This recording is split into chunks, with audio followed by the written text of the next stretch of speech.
Vous avez noté que dans le livre des Actes des Apôtres, il nous est dit que les disciples étaient réunis ensemble et que soudain un bruit survint du ciel comme un violent coup de vent. Eh bien, le monde a ressenti ce violent coup de vent avec cette épidémie qui s'est répandue sur toute la planète, paralysant l'économie, les relations sociales et semant le malheur dans les familles où des personnes sont tombées malades ou sont décédées. Nous pouvons penser notamment à toutes ces personnes âgées dans les EHPAD qui parfois sont décédées sans avoir pu rencontrer les leurs. Mais le violent coup de vent a ressenti aussi dans l'Église, puisque la liberté de l'exercice du culte, le libre exercice du culte, a été soudainement bafoué et qu'il a été interdit à toute religion de pouvoir prier dans les lieux prévus pour cela. Heureusement que des catholiques un peu courageux ont pu faire un appel devant le Conseil d'État qui a déclaré cette situation illégale. Et c'est pourquoi aujourd'hui, en ce jour de Pentecôte, nous pouvons prier. Parce que sinon, le culte recommençait simplement le 2. Et aujourd'hui, le libre exercice du culte est enfreint par des normes de sécurité qui nous sont imposées et qui, sauf erreur de ma part, ne sont imposées ni aux grandes surfaces, ni à certains lieux privilégiés. Le nombre de personnes est restreint. Le libre mouvement dans les églises est restreint. Alors il va falloir nous habituer. Il va falloir nous habituer, à nous catholiques, car l'avenir n'est pas facile. Et je vois bien depuis quelques jours que beaucoup ont perdu l'habitude de revenir dans les églises, que beaucoup, entre guillemets, ont perdu le désir de se réunir. Or, il est fondamental pour nous de nous réunir au moins le dimanche, car c'est là que sur l'autel, tout à l'heure, Dieu va se donner. Dieu va descendre pour se donner à chacun d'entre nous, comme le dit magnifiquement le curé d'Ars. Alors, il est capital que nous puissions, en ce jour de la Pentecôte, prendre une décision intérieure, vivre vraiment comme des baptisés, et ce, quel que soit notre âge, de 7 à 77 ans et plus. Vivre réellement notre baptême, cela signifie quoi ? Eh bien, lors de notre baptême, la plupart d'entre nous, je pense comme moi, nous étions vraiment tout bébés, nous n'avons pas entendu, mais nous avions assisté à des baptêmes. Et dans un baptême, il est dit à l'enfant, tu deviens prêtre, prophète et roi. Et je ne sais pas si la nouvelle baptisée du fond s'en souvient, mais c'est ce qu'on lui a dit. Prêtre, prophète et roi. Prêtre, ça veut dire quoi ? On distingue le sacerdoce commun des fidèles du sacerdoce ministériel que j'ai reçu. Mais il y a le mot sacerdoce. Et dans ce mot sacerdoce, il y a une chose capitale, être prêt à donner sa vie pour le Christ. Tout à l'heure, une goutte d'eau va tomber dans le vin. En général, dans les paroisses, c'est le moment où on fait la quête ou lorsque l'orgue joue. Personne n'entend. Cette goutte d'eau, c'est l'humain qui se mêle au divin. C'est nous-mêmes qui nous unissons à Dieu et qui nous donnons à lui complètement. C'est cela, donner sa vie au Christ. C'est renoncer à son ego. C'est laisser Dieu vivre pleinement en nous. Comme nous le dit saint Paul, ce n'est plus moi qui vis, c'est le Christ qui vit en moi. Mais cela peut nous conduire, nous savons, au martyre. Et je vous rappelle que le mot martyr en grec signifie témoignage. Et que depuis le XXe siècle, il n'y a jamais eu dans l'Église autant de martyrs que dans toute l'histoire de l'Église.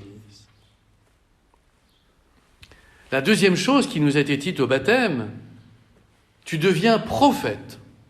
Et ici même, chacun d'entre nous potentiellement est prophète. Et nous manquons de prophètes. Durant ce temps de confinement, j'ai cherché vainement les saints Augustin, les Grégoire de Nice, les saint Jean Chrysostome. Tous ces hommes, évêques, qui ont dû lutter dans une église divisée, persécutée, et dont les textes, 16 siècles plus tard, sont toujours lus, tellement ils sont remplis de lumière. Un prophète, c'est celui qui annonce la parole de Dieu à temps et à contre-temps. Certes, je le sais comme vous, qu'aujourd'hui même en France, on ne peut pas parler de Dieu partout. Et qu'il y ait des milieux où, si l'on dit qu'on est chrétien, il n'y aura plus aucun avancement, voire même, au contraire, un certain nombre d'humiliations. Mais si j'ose dire, on peut être chrétien sans le dire. Et aujourd'hui, être chrétien, ça signifie quoi? Ça signifie être témoin de l'espérance. Oui, le monde vit une épreuve. Oui, le monde change. Et quand je pense aux plus jeunes parmi vous, je me dis, et je le répète souvent, c'est pas évident d'être jeune aujourd'hui. Mais nous croyons en la vie.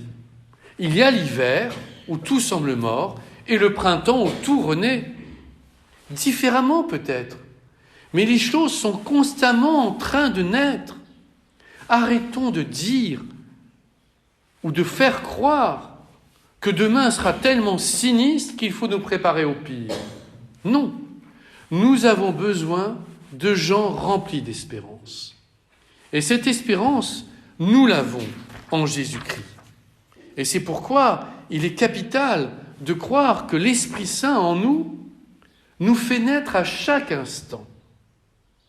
Je suis frappé de voir, par exemple, dans certains milieux universitaires, qu'il est décidé aujourd'hui, par exemple, qu'il n'y aurait plus de cours dans certaines disciplines en fac et que les cours seraient donnés par Internet ou par Zoom. C'est la destruction du lien social. Et pour quelle raison prévoir cela aujourd'hui alors que la rentrée est en octobre? Cela peut avoir des effets destructeurs sur tous ceux et celles qui, seuls chez eux, ne pourront pas suivre. Alors oui, vivre, c'est croire au lendemain. Vivre, c'est prendre des risques. Et nous avons à accepter cela. Donc être prophète, c'est être témoin d'une espérance envers et contre tout. Alors là où vous êtes, quand vous entendez les gens râler sur tout, eh bien ne râlez pas. Quand vous entendez les gens ne plus croire au lendemain, eh bien vous montrez que vous y croyez. Et entreprenez, soyez inventifs. Il y a une parole qu'on attribue, je crois, à Einstein, mais je ne suis pas sûr que c'est lui qui l'ait dite, mais peu importe. Inventer, c'est penser autrement. Oui, nous ne pouvons pas penser comme hier, mais inventons et pensons autrement. Être prophète aussi, c'est être témoin de la joie. Et dans la séquence, ou dans la lecture, la seconde lecture, on nous parle de la joie.